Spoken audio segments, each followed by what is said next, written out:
నమస్తే సార్, మీ పేరండి? వెంకటేష్. వెంకటేష్ గారు ఏం చేస్తుంటారు సార్ మీరు? నేను సెక్యూరిటీ గార్డు. సార్ గత 5 సంవత్సరాలుగా వైసీపీ ప్రభుత్వం అయితే రాష్ట్రంలో చూశారు. ఎలా ఉంది సార్ ఈ పరిపాలన, ఎలా ఉంది? చాలా బ్రహ్మాండ సమానంగా ఉంది సార్. ఆయన రాజు కాబట్టి ఆయన మీద ఆయనకి ఏ ఉన్నాయో అవి అందరికీ వర్తించాలని చేస్తున్నాడు. ఆయన మీద కేసులు ఉన్నాయి, అందరి మీద కేసులు పెడుతున్నాడు. సమాన న్యాయమే కదా.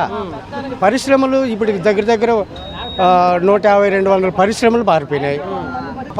ఉపాధి లేదు ప్రజలకు, నిరుద్యోగం ఎక్కువైపోయింది, కజ్జాలు ఎక్కువైపోయినాయి, రౌడీజం ఎక్కువైపోయింది, సర్వనాశనం అయిపోయింది ఈ రాష్ట్రం. ఇప్పుడు ఏ ప్రభుత్వానికైనా సంక్షేమం అభివృద్ధి అనేది 2 కళ్ళు.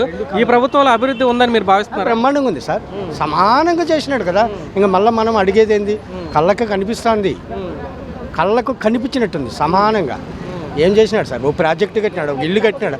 కేంద్ర గవర్నమెంట్ 25 లక్షలు ఇండ్లు కట్టమని డబ్బు ఇస్తే కనీసం ఇప్పటికి 10 లక్షల ఇల్లు కట్టే యోగ్యత లేదు. 1 సెంటు స్థలంలో ఇల్లు కట్టుకోగలరా?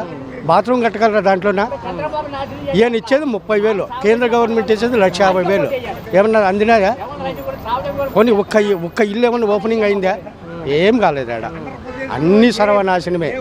బాగుపడుతుండేది ఎవరు? సజ్జల రామకృష్ణారెడ్డి, ఒక ఈశారెడ్డి, ఒక వైవి సుబ్బారెడ్డి, వీళ్ళు బాగుపడుతుంటారు. కానీ రాష్ట్రంలో ఇంకెవరు వాళ్ళ నలుగురు తప్ప ఇంకా బాగుపడిండే వాళ్ళు అయితే ఎవ్వరు లేరు. మరి మీ నియోజకవర్గం పరిస్థితి అయితే గద్దె రామ్మోహన్ గారు ఎమ్మెల్యేగా ఉన్నారు ఇప్పటివరకు, అవినాష్ గారు వైసీపీ నుంచి పోటీ చేస్తున్నారు. ఇద్దరులో ఎవరైతే బెటర్ అనుకుంటున్నారు? రామ్మోహన్ గారు బెటర్ మనిషి. ఆయన ఒక పద్ధతి ప్రకారం పోయాడు. అవినాష్ కూడా ఇక్కడి నుంచి అక్కడ పోయిండేవాడే, ఏటికి ఒక తాయిలాల కోసం, అంతేగాని అవినాష్ కూడా ఇక్కడోడే. మీరే సార్ ఇక్కడ ఉండేది ఇక్కడ రమేష్ హాస్పిటల్. సో ఓవరాల్గా అయితే తెలుగుదేశం ప్రభుత్వం వస్తేనే ఇప్పుడు పరిస్థితులు చక్కబడతాయి. అవును. నమస్తే సార్, మీ పేరండి? బాబురావు గారు ఏం చేస్తుంటారు సార్ మీరు? Real estate. ఓకే సార్, రాష్ట్రంలో అయితే ఎలక్షన్స్ రాబోతూ ఉన్నాయి. ఇప్పటివరకు ఒక 5 సంవత్సరాల పాటు వైసీపీ ప్రభుత్వం చూశారు. ఈ రాబోయే ఎలక్షన్స్లో ఎవరు వస్తే బాగుంటుందని మీరు అనుకుంటున్నారు సార్? ఈ ప్రభుత్వం మారితే బాగుంటుంది అనుకుంటున్నాను. ఎందుకని సార్? ఎలా ఉంది మీ రియల్ ఎస్టేట్ పరిస్థితి, ఎలా ఉంది 5 సంవత్సరాల్లో? చాలా వాటికి పడిపోయింది. అంటే అంతకుముందు చంద్రబాబు నాయుడు గారి ప్రభుత్వంలో ఎలా ఉంది, ఇప్పుడు ఎలా ఉంది? మీకు యాక్చువల్గా సైట్స్ అమ్మడం కానీ కొనడం కానీ ఇలాంటివి జరుగుతూ ఉండేవి కదా, కన్స్ట్రక్షన్ కానీ ఎలా ఉంది అప్పుడు పరుగులు పెట్టింది, ఇవాళ పడిపోయింది. ఓకే, అప్పుడు ఎంత సంపాదించేవాళ్ళు, నెలకు ఇప్పుడు ఎంత సంపాదిస్తున్నారు సార్? అలా నెలకు వచ్చేది కనీసం 10-30 సంపాదించాను. ఇవాళ సంవత్సరానికి 25,000 కూడా సంపాదించాలి, సంవత్సరం మొత్తం నేను.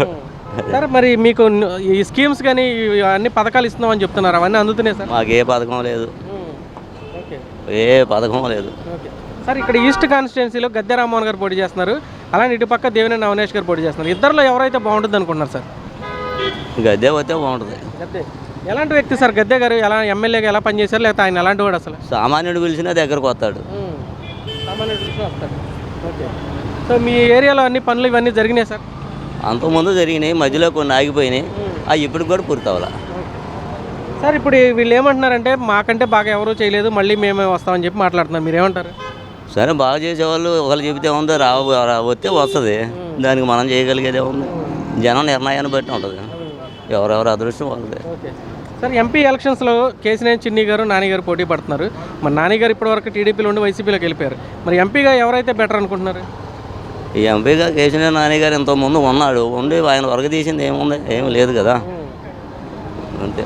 సో మీ దృష్టిలో అయితే ప్రభుత్వం మారితేనే బాగుంటుంది అనుకుంటున్నారు. ఇప్పుడు వీళ్ళు ఏమంటున్నారంటే సంక్షేమ పథకాలు ఏవైనా కానీ మీకు ఇంటి వద్దకే తీసుకొచ్చి వాలంటీర్ల ద్వారా అందిస్తాం అంటున్నారు, మీరేమంటారు? అయ్యాలు ఇంటి దగ్గరకు వచ్చినాయి, ఇంటి దగ్గరకు రాకుండా కూడా వచ్చినాయి కదా, వచ్చాయి ఎట్టా వస్తాయి రాని ఎట్టా రావు, ఇంటి ముందుకు వచ్చినాయి అనే గ్యారంటీ ఉంది. ఇప్పుడు నేను ఉన్నా ఆడకపోతేనే నాకు ఆ డాక్టర్ ఇంజక్షన్ చేస్తాడు, ఏంటంటే ఆయన రమ్మని చేస్తా వచ్చేసి ఇంజక్షన్ చేస్తాడు, చేయడుగా, అంతే. ఇది కూడా అంతే. ఏడదాకా వచ్చినాడు ఆడకు బాలేడా, బియ్యం ఎత్తున్నాడు, ఎక్కడికి తీసుకొస్తే వాడు కూడా ఇక్కడికే వస్తున్నాడు, రోడ్డు మీదకి, ఆయా రోడ్డు మీదకే వచ్చి తీసుకున్నారు, తప్పేముంది? సార్ ఇప్పుడు వీళ్ళు ఏమంటున్నారంటే నా ప్రశ్న ఏంటంటే సంక్షేమ పథకాలు ఇవ్వడం బెటర్ అంటారా, మీకు పని కల్పించడం బెటర్ అంటారా? సంక్షేమ పని కల్పించడమే బెస్ట్. ఇంట్లో పని కల్పిస్తే నలుగురు చేసుకుంటారు, 4 రూపాయలు వస్తాయి. నువ్వు ఒకరు వచ్చిన ఇంట్లో నలుగురు తినాలంటే ఒకరికి సరిపోదు కదా. నమస్తే సార్, మీ పేరు? నాగయ్య సార్. నాగయ్య గారు ఎలా ఉంది సార్? మందు తాగి ఒత్త నీళ్ళే అసలు ఏంది. ఎలా ఉంది ఈ ప్రభుత్వం, ఎలా ఉంది 5 సంవత్సరాల నుంచి? ఎందుకు వరదాకా ఈటిపోయారు, కాపురం ఈటిపోయాను, అందరం ఇంట్లో ఈడాకలు కూడా అయిపోయినాయి. ఒత్త మందు తాగి ఒత్త నీళ్ళే సార్ ఆడ. అసలు ఏం లేదు. మీకు పథకాలు ఇవేమి అందలేదా? సంక్షేమ పథకాలు ఇవన్నీ ఇస్తున్నారు. మాకేముంది పథకాలు ఏముంది, మేము ఒకసలమైతే అసలు ఒత్త నీళ్ళు అయితే మందు ఒత్త నీళ్ళు పోసి ఊరక మోసం చేస్తాం. జగన్ ప్రభుత్వం వచ్చి చంద్రబాబు ప్రభుత్వం సార్ 100 రూపాయల క్వార్టర్ ఎక్కువ జనం పడిపోయేది. ఇది ఏముంది ఒత్త నీళ్ళు పోతుంటాడా, ఏముంది సార్ ఆడ. సో మీరు పని చేసిన డబ్బులు ఇటు వెళ్ళిపోతున్నాయా? మొత్తం ఆడికే ఒక కోట తాగిరమా, మళ్ళీ ఇంకో కోట 2 కోట్లు 400 సార్ దాగదండగా బేల్దార పని చేసేవాళ్ళు. పనులు ఉన్నాయా మీకు? బేల్దారి పని అంటున్నారు కదా, పనులు ఉన్నాయా? పనులు ఉండే బాగానే ఉండే, ఎందుకు దాకా ఏంటంటే పని చేసినా కూడా అవే డబ్బులు మళ్ళీ తీసుకెళ్ళి గవర్నమెంట్గా కట్టేస్తున్నారు. మొత్తం ఆడి కట్టాల్సిందే. గత ప్రభుత్వాలు అయితే ఎంత ఖర్చు అయ్యేది మీకు ముందుకి? అంతకుముందే 100 రూపాయలకి ముందు సార్ ఫుల్గా 500 ఇంట్లో పోయేది, 100 రూపాయలు పోతే పేడ పోద్ది. ఇదేంది ఈ ఘోరం. సో మరి మీ నియోజకవర్గంలో గద్దె రామ్మోహన్ గారు, అవినాష్ గారు ఉన్నారు, ఎవరు బాగుంటారు మీకైతే ఇక్కడ? గద్దె మహారాష్ట్ర గద్దె ఎప్పుడైనా ఎలాంటి వ్యక్తి సార్ ఆయన గద్దె రామ్మోహన్ గారు? మంచోడు పాపం, పేదవాళ్ళ పో పెడతాడు, మంచోడు పాపం.